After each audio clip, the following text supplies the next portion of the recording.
All right. Jim fucking Miller. Here we go. UFC 300. We've been talking about this forever, man. Yeah. To be here on Fight Week, just what does it feel like?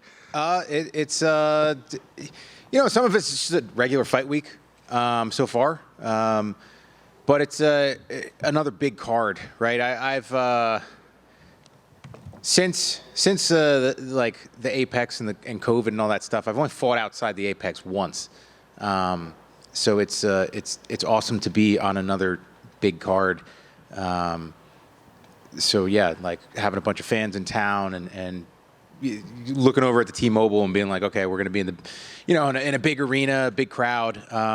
This sport was made to be done in front of, thousands of fans, and there's just a different energy as a fighter that I feel. There's positives to fighting, here, small place, in and out, but I do really miss the big crowds. So it's awesome to have another one of these. And we've asked you about the records and all these things so many times, but you've always said that what means more to you than any of that is the respect of your peers. Mm-hmm. And to be on a card like this with all these fighters, I'm sure backstage it's crazy when you're just looking around seeing the faces. Are you feeling that respect from like others coming up to you and talking to you in those conversations? Well, I haven't bumped into anybody really yet, since I've been here. I got in late last night. So, but yeah, like, I've...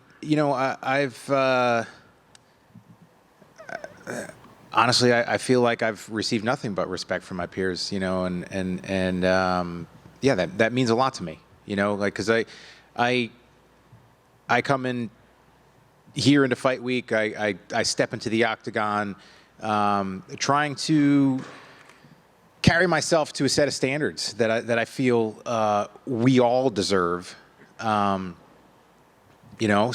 it's not easy. It's not easy all the time, right? But I respect everybody that I've stepped across, the Octagon from, because I know the things that they go through. This is not an easy life. It is not an easy lifestyle. It's not easy to do. A lot of sacrifices have to be made, I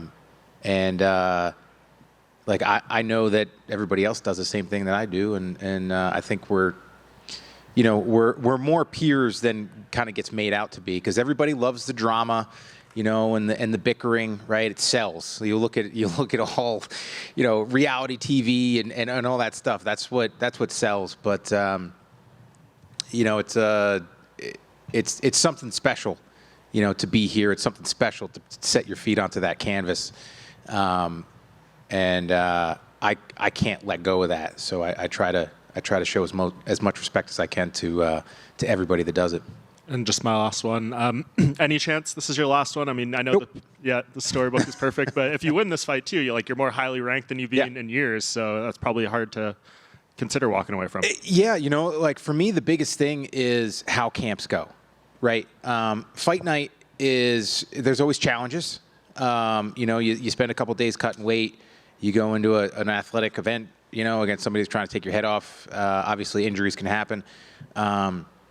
But for me, the thing that's going to force me out, if it does, hopefully it doesn't, and then I can fight until I want to leave, right?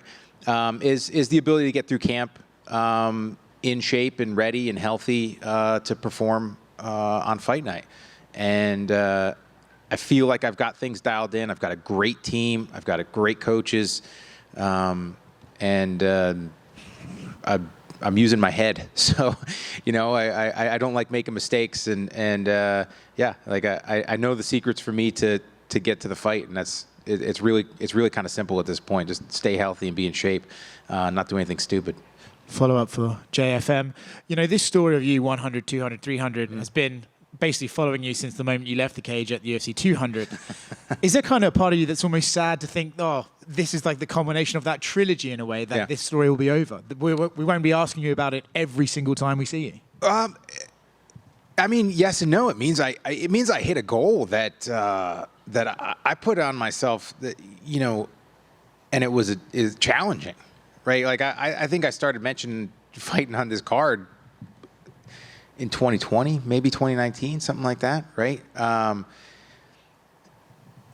And we're here, and and I'm performing. And when I first started talking about it, it was like, okay, maybe I'll drag myself to that card, right? Like, because that's kind of what I was doing for UFC 200. Like, I was having a really rough time in 2015 and early 2016, and it was like, man, like, let's get through 196, and I'm gonna tell Joe Silva and tell everybody that I want to fight on UFC 200, and we're gonna call it.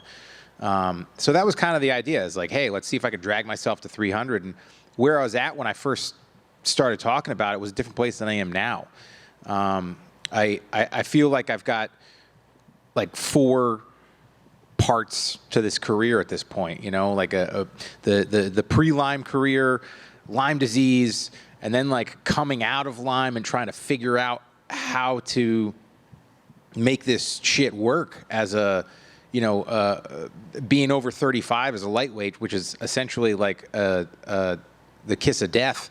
And now haven't figured it out, having the right people around me, and like it's cool to be here, and I'll be happy when there's questions that don't involve 300.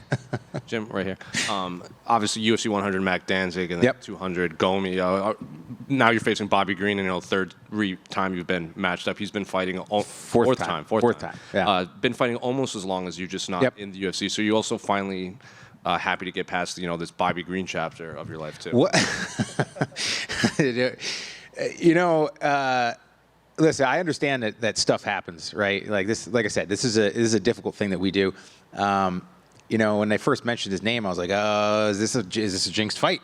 Like, is this the Tony Khabib, right? So it's not fight day yet. So, unfortunately, we've had to deal with that in the past. But, listen, he's an awesome fighter. I've been watching him for years. I've had the opportunity to train for him 3 times prior to this. So yeah, it's like it's a guy that's been around for a while, a guy that I got a ton of respect for, and I'm excited to finally get to fight him. So given that you've had multiple training camps for him specifically, has he evolved much, or is he pretty much like the same fighter from that first booking that you had? I think he's definitely evolved. I think he's like 37 or something like that too. And age sucks. Getting old in this game is not easy, especially like as a lightweight, right? Being a 40-year-old lightweight is like being a 50-year-old heavyweight. So he's changed. I've changed as well, and honestly, the way that I approach this stuff now is I focus even less on my opponent. He does have an interesting style of boxing, great head movement, but he's still a man. He's still a fighter. If I hit him hard enough, he's going to go down. If I wrap my arms around his neck, he's going to go unconscious. So it's definitely a different fight than it could have been 10 years ago. We're both different fighters, and I know that I can't be the guy that I was 10 years ago. I've moved on from that. So it's a fun fight. It really is. I'm excited for it. Jim, I see you repping the UFC 100 jacket. Absolutely. Up there. I'm sure you don't get a chance to bring that stuff out, but I imagine your collection of memorabilia has got to be pretty special. But is that the kind of thing that you would never, ever part with? I don't know. This is the first time I've ever worn it. Like I pulled it out of the closet, and had to. There's still a little dog hair on it. But, like it's been sitting in the closet for 15 years. And I was like, you know what? This is the week to bring it out. And I'm sweating underneath this thing because it's hot as hell. And funny enough, the fighters are getting a UFC 300 jacket. But nobody else on the card has got this puppy, Like, it's got my name in it, too. Like, and it still fits wonderfully. Though. Oh, it's an XL. It's huge. I'm swimming in it. I don't know why they gave me an extra large. Jim, down here to your right. I know you said that retirement is not something that's on your mind, but given the historical nature of this event and how long you've been competing for, if you can, if you can think about it, what has been the highlight of your career? That's a really tough one. I don't know. I don't know if there's one moment to really hang it on. You know, it's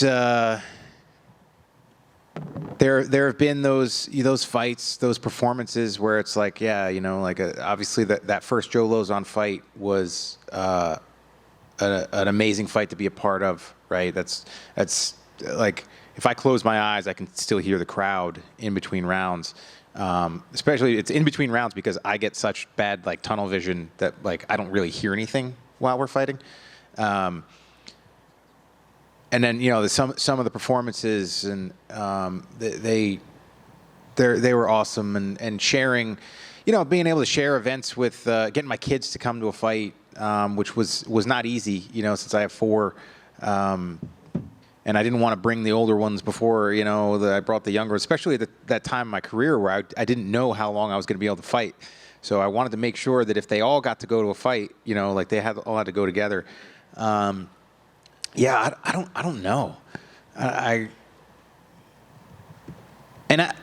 Honestly, I think it might be better. It might be better that way, that, you know, like I've had a lot of really cool moments.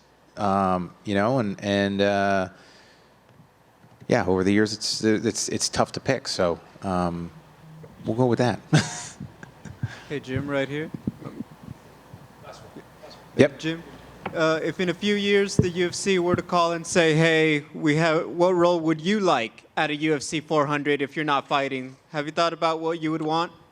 Not yet. No. Yeah. You know, like I'm still sitting in the fun seat, you know, getting to do the cool stuff. So, yeah, we'll see. We'll see about that. I don't know. Maybe Ring Car Girl. Let's go. Thank you.